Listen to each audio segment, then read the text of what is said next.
আসানসোলের ছবি আপনাদের দেখাবো। ফের একবার চলল বুলডোজার, ভেঙে ফেলা হলো আসানসোল পুরসভার ৭৮ নম্বর ওয়ার্ডের তৃণমূলের পার্টি অফিস। ভাঙা হলো সেলের জমিতে অবৈধভাবে গড়ে ওঠা তৃণমূলের এই পার্টি অফিস।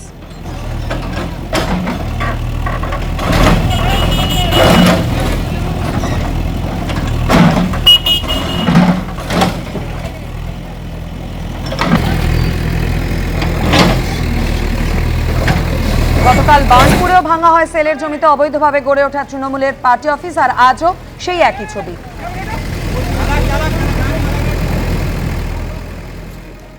কিছুক্ষণ আগে নবান্ন থেকে সাংবাদিক বৈঠক করে মুখ্যমন্ত্রী শুভেন্দু অধিকারী ঘোষণা করলেন যে এই জুলাই মাস থেকে আয়ুষ্মান প্রকল্পের সুবিধা পাবে রাজ্য। জুলাই মাস থেকে আয়ুষ্মান ভারতের কার্ড দিতে পারবো। স্বাস্থ্যসাথীর ৬ কোটি মানুষকে আশা করছি প্রথম দফায় আয়ুষ্মানে যোগ করাতে পারবো, ঘোষণা করেছেন মুখ্যমন্ত্রী শুভেন্দু অধিকারী।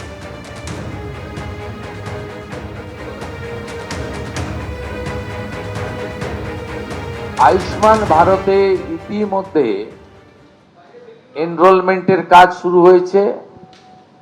আমাদের বিশ্বাস যে জুলাই মাস থেকে আয়ুষ্মান ভারতের কার্ড আমরা দিতে পারবো এবং তার বেনিফিট গোটা ভারতবর্ষে আয়ুষ্মান ভারত কার্ড হোল্ডাররা পাবেন। আমরা আশা করছি যে স্বাস্থ্যসাথী কার্ডের সঙ্গে যুক্ত এমন ৬ কোটিরও বেশি আমরা যারা কার্ড হোল্ডার তাদেরকে আয়ুষ্মান ভারতে এক্ষুনি নিয়ে যেতে পারবো। পরে পরে এই সংখ্যা আরো বৃদ্ধি পাবে এবং যারা নতুন করে আয়ুষ্মান ভারতে যুক্ত হতে চান, স্বাস্থ্যসাথীতে যুক্ত হননি, তাদের ক্ষেত্রেও অপরচুনিটি থাকছে। আমরা জুন মাসের প্রথম সপ্তাহের মধ্যে আয়ুষ্মান আরোগ্য মন্দিরের এগ্রিমেন্ট দিল্লিতে করার সিদ্ধান্ত নিয়েছি। সেখানে পশ্চিমবঙ্গ সরকার এবং ভারত সরকার মন্ত্রী স্তরে, আধিকারিক স্তরে উপস্থিতিতে একটি ইভেন্টের মাধ্যমে বা একটি ছোট্ট অনুষ্ঠানের মাধ্যমে আমরা এটা করব। কারণ আয়ুষ্মান আরোগ্য মন্দিরের বেনিফিট শুধু পশ্চিমবঙ্গে থাকা স্থায়ী বাসিন্দারা নন, প্রায় ১ কোটির কাছাকাছি পশ্চিমবঙ্গের স্থায়ী বাসিন্দা কর্মসূত্রে পেটের টানে বাইরের রাজ্যে আছেন বা এডুকেশন নেওয়ার জন্য বাইরের রাজ্যে আছেন, তারাও এই সুযোগ পাবেন গোটা দেশব্যাপী। সেই এগ্রিমেন্ট আমরা জুন মাসের প্রথম সপ্তাহে দিল্লিতে করার সিদ্ধান্ত নিয়েছি। মুখ্যমন্ত্রী শুভেন্দু অধিকারী তিনি এও বলেন যে আগের সরকার স্বাস্থ্যের ক্ষেত্রে কেন্দ্রের সঙ্গে বিরোধিতা করেছে, তাই কোটি কোটি মানুষ কেন্দ্রের প্রকল্প থেকে বঞ্চিত হয়েছে। কেন্দ্র ও রাজ্য সরকারের স্বাস্থ্য বিভাগে এতদিন সমন্বয় ছিল না। কি বললেন শুনুন।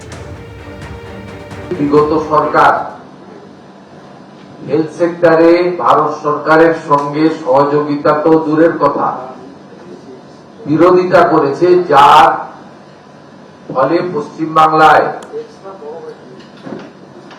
লক্ষ লক্ষ তো বলবো না, কোটি কোটি পশ্চিমবাংলার মানুষ ভারতবর্ষের অন্য প্রদেশগুলো যে ধরনের হেলথ সেক্টরে কেন্দ্র রাজ্য যৌথ উদ্যোগে বেনিফিটস গুলো পাচ্ছেন, সেখান থেকে বঞ্চিত হয়েছে।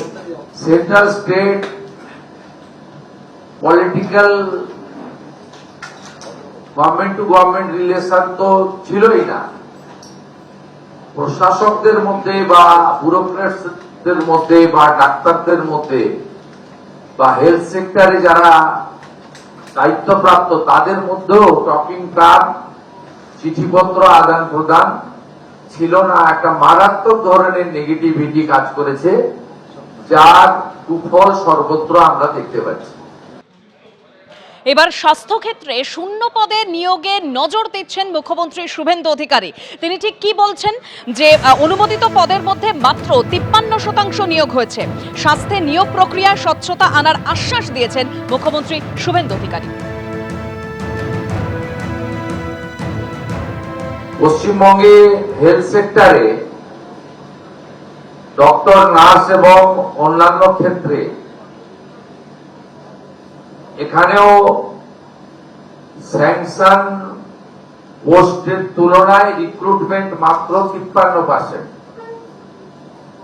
এটাও আমরা দ্রুততার সঙ্গে আগামী 3 মাসের মধ্যে রিক্রুটমেন্ট পলিসিতে স্বচ্ছতা এনে আমরা মাত্র 53% অ্যাচিভমেন্ট আছে, এটাও জাতীয় গড়ের থেকে অনেক নিচে, যেখানে 98% প্রায় জাতীয় গড়। পশ্চিমবঙ্গে এই হেলথ সেক্টরে রিক্রুটমেন্ট বিভিন্ন সেন্ট্রাল প্রজেক্টে, সেন্ট্রাল মানে স্পন্সর প্রজেক্ট বা আমাদের স্টেট সেন্ট্রালের যৌথ প্রজেক্টে 53% মাত্র হয়েছে, সেটাও আমরা কথা বলেছি। এবিপি আনন্দ, এগিয়ে থাকে, এগিয়ে রাখে।